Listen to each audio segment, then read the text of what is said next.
There's a great hymn in the evangelical tradition called Almost Persuaded. And it goes on in that hymn to say to us, you want to believe, but you're just not ready to make that commitment. Here today, we hear about being almost persuaded by the prophets, by the evangelists, and even from someone who rose from the dead. Jesus was very successful as a storyteller because people could relate to his stories in their own experience. And so as you hear this gospel reading today, I would ask you to answer the question, who do you say you are in that gospel passage? Perhaps you relate to being Abraham, fairly well-to-do, came to a knowledge of God early, put so much trust in God, God transformed his life and changed his name from Abram to Abraham.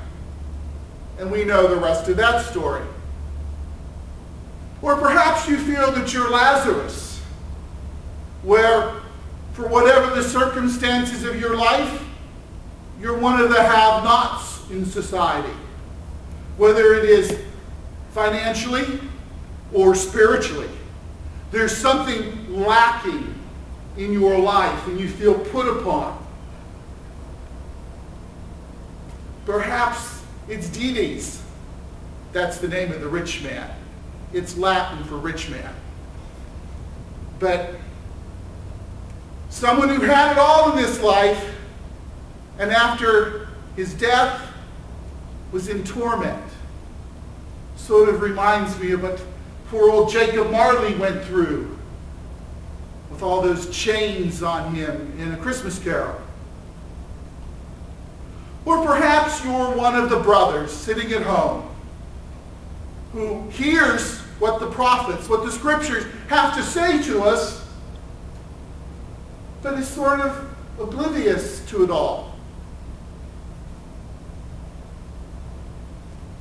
Paul calls upon you and me today not to be oblivious.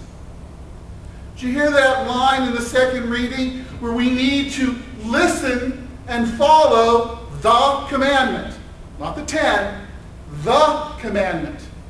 And of course you've heard that repeatedly from me over the past few months. We're called upon to love God first and our neighbor next. The gospel's other message for you and for me today is not to be oblivious to the needs of those around us. We are the hands and the feet of the Lord in society today.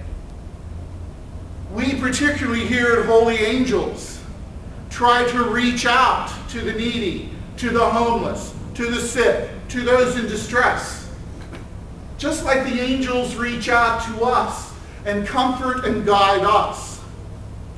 So we too are to take up Christ's orders and go forth into society and try to correct those things that we can correct that are within our power, and to work with others within our community to effect change in other ways. Today's gospel is not just about heaven or hell.